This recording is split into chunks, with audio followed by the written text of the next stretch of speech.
your nation, your province, your southern Alberta. From the heart of Lethbridge, it's Bridge City News Weekend Edition with Jeanette Roche. Thanks for joining us for a look back at Alberta this week. The number of children affected by E. coli climbed just before the weekend in Calgary. Alberta Health Services declared an E. coli outbreak at 6 daycares in Calgary and at least 5 other sites that share a central kitchen. By Friday morning, there were 128 lab-confirmed cases, with 25 children having to be admitted to hospital. At least 3 of them have been discharged. Some of the facilities which have been ordered to close include daycare locations at Braeside, Bridgeland, Centennial, McKnight, along with Kids Space and Vic Academy in Okotoks. They were ordered to remain closed until all issues are resolved. Families with kids who attend the locations were sent letters cautioning them of the outbreak. Alberta has opened its first lithium extraction pilot project. Chris Dornbos, CEO of E3 Lithium, says the occasion is the start of a new era for the province's traditionally oil and gas dominated economy. Lithium, a light metal, is in high demand around the world because it's its key component in electric vehicle batteries. The world's biggest lithium producers are Australia, Chile, and China, but it has been long known that Alberta is home to one of the world's largest lithium deposits. This year's dry conditions have been difficult in terms of crop yields for many southern Alberta farmers. David Bishop, director of Alberta Grains, says crop yields are about a quarter to half below normal. Bishop says the dry conditions not only affect crop farmers, but also cattle ranchers. There's no pasture, very little pasture, so they're having to downsize the herd and so forth. So it's more than just the grain side of it. It's basically all of agriculture in the southern part of the province. Agriculture is a pretty big economic driver in Alberta. And as a producer, we like to upgrade equipment, expand and so forth. But in the last few years, with our crops being underperforming because of dry weather, it's a hurt on all of this. Stats Canada says at the end of August, 59% of the country was classified as abnormally dry. The Alberta government announced a new $27.3 million investment to support growth of innovative research at our province's post-secondary schools. Officials say the funding will help accelerate research and commercialization in the areas of medical devices, electronic health, clean energy, along with space and defense technologies. We have seen Alberta leading the country in terms of venture capital investment growth.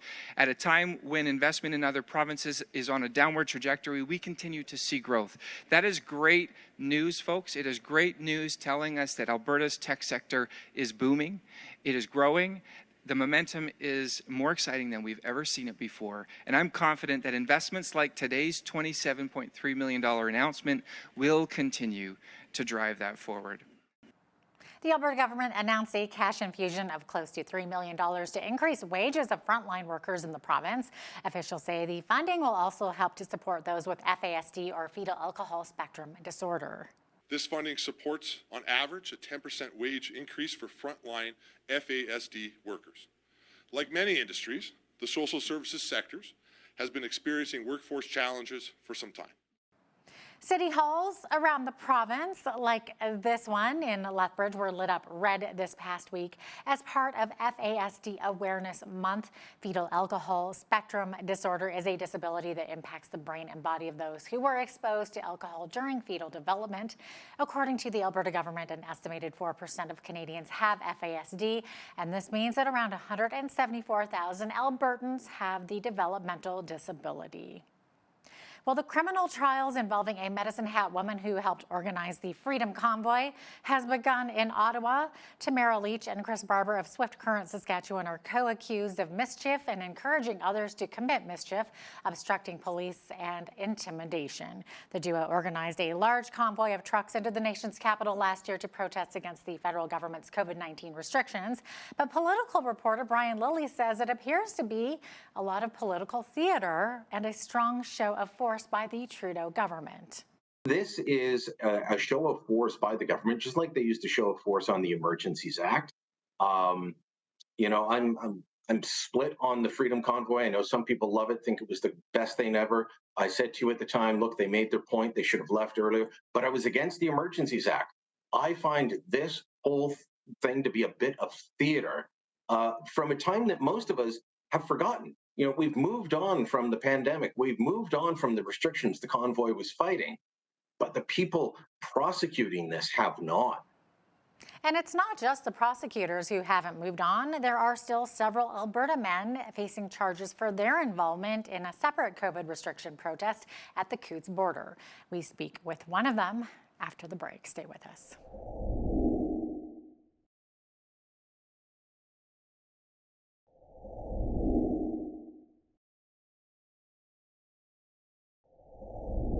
The Coutts border blockade captured national headlines in 2022 for its protests against COVID restrictions. One of the organizers of it was Fort Macleod Town Councillor Marco Van Hugenbos. He currently faces mischief charges and shares with BCN's Hal Roberts what could be the potential outcome of those charges and why he's still allowed to continue his duties as a town councillor. Now, you, along with Alex Van Herk, also Fort Macleod, and Gerard Jansen of Tabor, all face charges of mischief over $5,000. If you're found guilty, you could face a maximum of 10 years in prison. How concerned are you with this? Well, the reality of the charges has come home. It's a serious charge. Like you just mentioned, if convicted, the maximum penalty could be 10 years.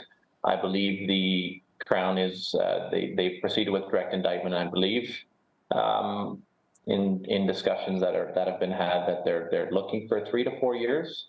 But again, the case is ahead of us. The trial is ahead of us, and of course, it would be concerning if I were to speak frankly and in relation to my family. If I go to jail, if I'm convicted and go to jail for any length of time, that would have that would be an extremely difficult situation for myself and my family. But I'll be honest, that's not something we're focused on at this point. I believe that we have a valid opportunity, and the case and the trial ahead of us will allow us to dispute the charges that have been thrown at us. And it's sort of a stepped approach. At this point, we look to trial, and based on trial, we will reevaluate and look at next steps. So, Marco, while all of this is going on, are you allowed to continue with your duties as a town councillor in Fort Macleod, or have you had to step aside? No, I'm allowed to continue. There was complaints leveled against me, but the MGA, the Municipal Government Act, did not have any authority, or did not have any bylaw, or I was not in. I did not contravene the MGA. I have a letter of. I was disciplined with a letter from council in relation to the public role that I did participate in during the Coutts blockade. But as of right now, I'm still a sitting second-term councillor for the town of Fort Macleod. So can you explain to our viewers, Marco, exactly what you were fighting for during the Coutts blockade? We were fighting against government overreach. I've said this so many times. The COVID years, the early COVID years, pre-Coutts blockade, we lost the ability to communicate with those who represent us. And to be quite frank, even those who represented us did not have the ability to do that. We were being governed by a PIC committee, by the EMCC, Emergency Management Cabinet Committee. And we've now seen in the last month, or I believe it was 5-6 weeks ago, the Ingram decision ruled against the authority that the EMCC had. That's not saying that things would have been different, but provincially we stood up against a government out of touch and frankly out of control. So did you reach out to some of the government officials, like including the MLA, what they had to say? There was contact with not necessarily officials, but there was no contact with bureaucracy, but there was contact with MLAs and cabinet ministers. I was in contact with previous transportation minister Rajan Sawhney. I believe twice, but there was never any contact on a official capacity. These would have been cabinet ministers, these would have been MLAs.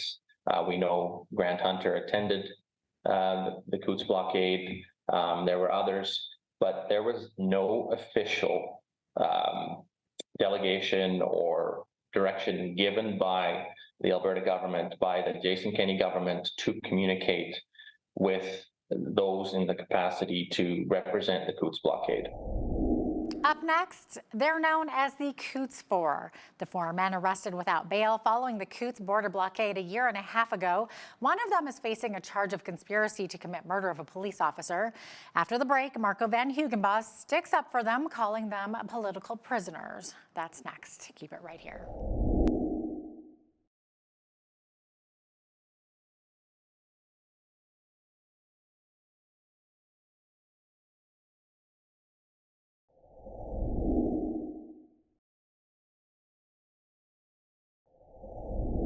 There are four men known as the Coutts Four who were arrested near the Coutts border blockade last year, one of them on charges of conspiracy to commit murder. They've not received bail for a year and a half.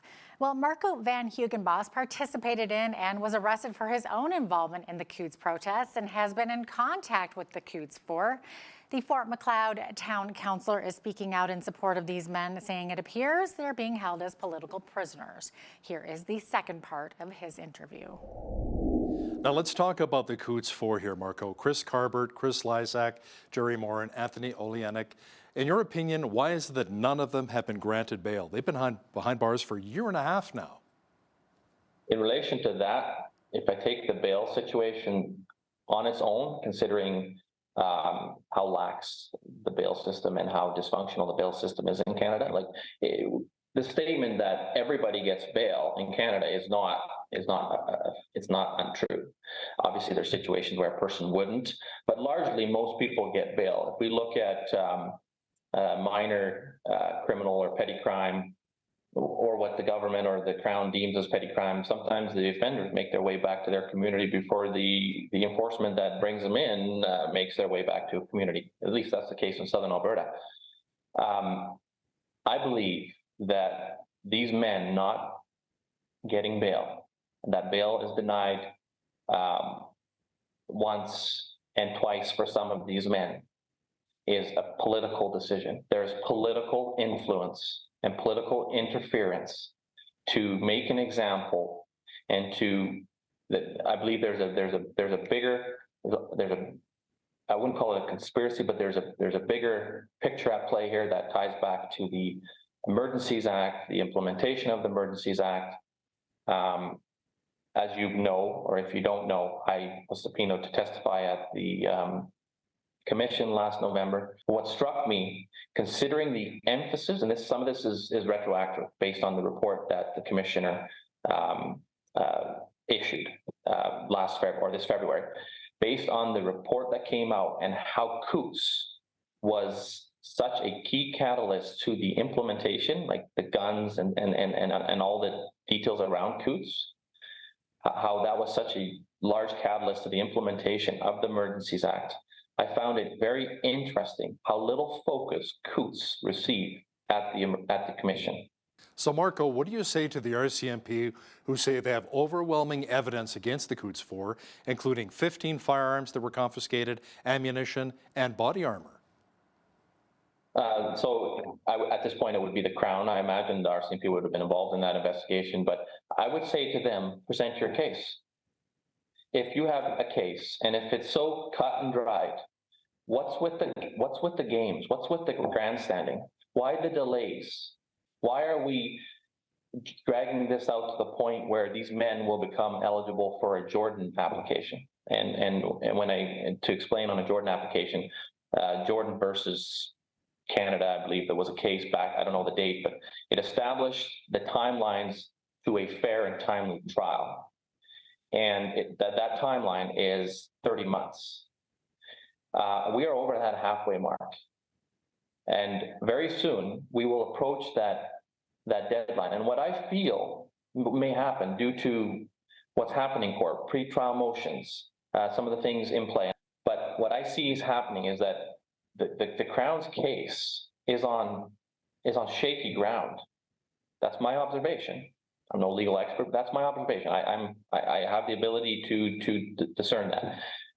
What I think will happen is they will become eligible for a Jordan application. The Jordan application, and this is just a scenario. The Jordan application will go through the course, and these men will be granted, their charges will be dropped, there will be outcry, broken justice system, et cetera, et cetera, et cetera. But these men will never be truly vindicated, and the Crown, if they had a case, won't try their case. And if they actually never had a case, also will never have to answer to the fact that there is a very real chance of Crown and RCMP corruption.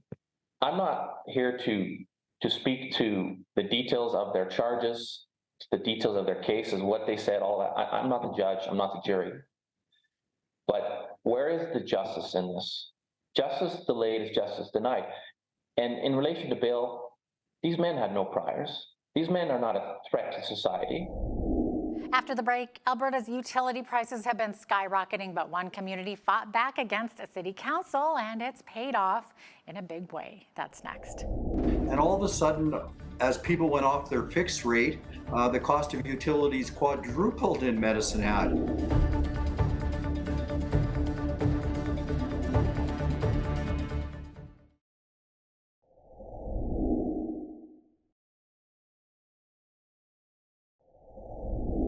Over 500 people recently showed up at a rally to complain to city councillors about utility costs in Medicine Hat, Alberta. One restaurant owner saw her bill shoot up to close to $4,000 in 1 month, but it appeared the council listened because just this week, all 9 unanimously approved a $33.1 million cost relief package. Now residents will see some of their hard-earned cash come back to them, but former Cypress Medicine Hat MLA Drew Barnes says the city really needs to look at all of the huge fees that people are paying when it comes to their utility bills. Here's part of my interview with former MLA Drew Barnes. So we've been hearing so much about utility prices rising and going through the roof, haven't we? So, but Medicine Hat City Council just approved, what was it, a $33 million in relief, in utility relief. So this happened just September 5th. So Drew, this is huge news. It absolutely is huge news, but let's put it in the framework where it started from. First of all, Jeanette, people in Medicine Hat, families in Medicine Hat are hurting. High taxes, high inflation, the economy here and the job market's not great. And all of a sudden, as people went off their fixed rate, the cost of utilities quadrupled in Medicine Hat. Now, we're very fortunate in Medicine Hat that we still generate our own electricity and we have the opportunity to sell to the rest of Alberta on the grid. But the long and the short of it, people's utility bills were tripling and quadrupling at a time they couldn't afford it.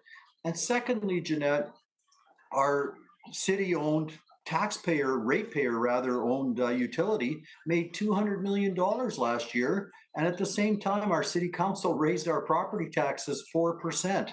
So Medicine Hatters are saying, hey, stop this growth in government. Please have some empathy for where I'm at with my family and my future, and give us a break. And city council partly responded with a decision last night to do that. Yeah, and I mean, Drew, I'm sure a lot of people could applaud City Council for that. And my understanding was there were hundreds of people in attendance there for this council meeting because it really affects them. So what will this mean for these people of Medicine Hat who hold accounts with the city for their utilities? Well, it will be, initially it will be a nice break.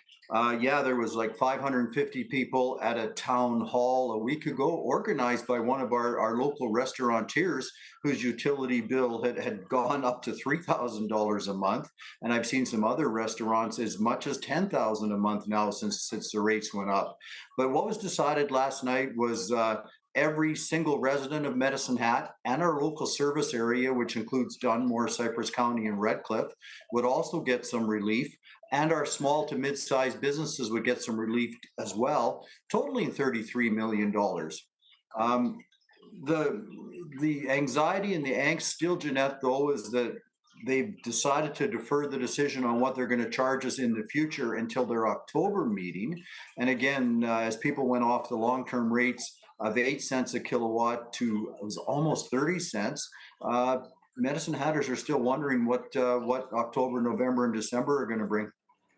Yeah, well, at least it will bring a little bit of relief for them those months, because I believe it's $400, a relief payment of $400 on their bill for September, and then $200 in both October and November. So at least that's a little bit of relief. But it looks like also passed on the 5th was an investigation into how the city sets its energy rates. So that was passed as well, wasn't it? Can you maybe talk about that a little bit? Yeah, absolutely. The council passed a motion agreeing to look for a consultant, to look for some outside advice as to how they set their rates in the future. Potentially going to a municipally controlled corporation with more expertise, more outside involvement, potentially to look at the opportunity to sell it. Jeanette, one of the interesting things here is about 15 years ago, we had the opportunity to sell the Medicine Hat Oil and Gas Exploration Company for what sounded like hundreds of millions of dollars. The council at the time decided not to do it. And now that business has diminished tremendously in value, and the people of Medicine Hat are facing upwards of $200 million in reclamation costs for wells. So a decision that was made 15 years ago has cost the people of Medicine Hat greatly. And I just hope and pray that council gets this one right. And I hope they listen to Medicine Hatters as to what we want to do. If you'd like to catch either of those interviews in their entirety, you can head over to our YouTube page or website, bridgecitynews.ca. The website is at the bottom of your screen, or you can scan this QR code to get to our homepage. We'll be right back.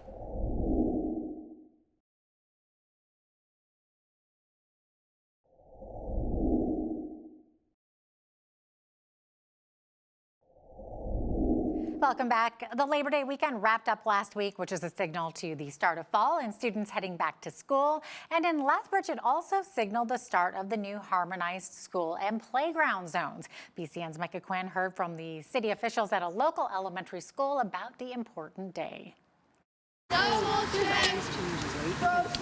The harmonization of school and playground zones took effect on Tuesday morning, as motorists will now have to adhere to a 30-kilometer-an-hour speed limit from 7:30 a.m. to 9 p.m. daily. We want to go towards a future in city of Lethbridge where we don't have any major injuries or fatalities resulting from road collisions. We asked staff with the Lethbridge Police Service if they will be monitoring these new harmonized zones for the first few days of school. I'm not sure. We're struggling with numbers and resources, so we try hard to be out, especially for the start of the school year. Officials with the Alberta Motor Association told us that the school crossing guard program is key to helping students stay safe and reminding drivers to slow their roll. Our patrollers are out here doing an important job getting those students that are walking from our community to schools safely, and it is a busy zone and area. For Bridge City News, I'm Micah Quinn. This week also saw post-secondary students heading back to class. Staff at Lethbridge College say it was a busy time for them, with a rise in the number of students this year, as more than 1,400 of them attended their new student orientation day. We're pleased to say that our enrollment numbers are looking really strong across all of our programs. Enrollment at this point is up about 10% over this time last year, and of course we'll know more details on that in the next couple of weeks as things settle down, but we're very pleased to know we're up about 300 students or so over this time last year, and it's looking really positive. The University of Lethbridge also welcomed students on a Tuesday. Staff at the U of L say 960 students will take up housing on campus, including a record 100 international students. If you were looking forward to hopping a non-stop Arizona-bound flight straight out of Lethbridge this winter, It looks like you're going to have to wait a little while longer. The city of Lethbridge announced recently that flights on Flair Airlines direct from Lethbridge to Tucson will be delayed yet again. In fact, they will not be happening at all in 2023 as the airport works to make improvements. Last year, it was announced that Flair would be offering this service out of the Lethbridge airport beginning December 2022. That was then delayed to sometime in 2023. Jason Elliott, Director of Corporate Services with the city, says the Lethbridge airport is undersized to accommodate Boeing 737 planes. One of the city's priorities is the expansion of the terminal and runways to allow more room for the larger aircraft.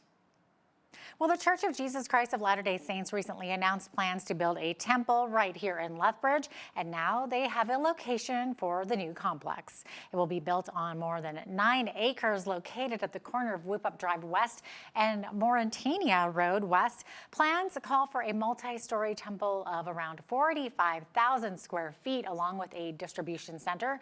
Aaron Law, the Lethbridge East stake president for the LDS Church, explains why the construction of a temple in Lethbridge is necessary amidst an abundance of Mormon churches already in the city. Many people will understand that there are sacred places, and many religions and have sacred places. For us, the temple is the most sacred place on earth, and we believe that it's the house of the Lord. And so while a meeting house is something that we certainly go on a regular basis, we go to the meeting house for meetings, for Sunday meetings.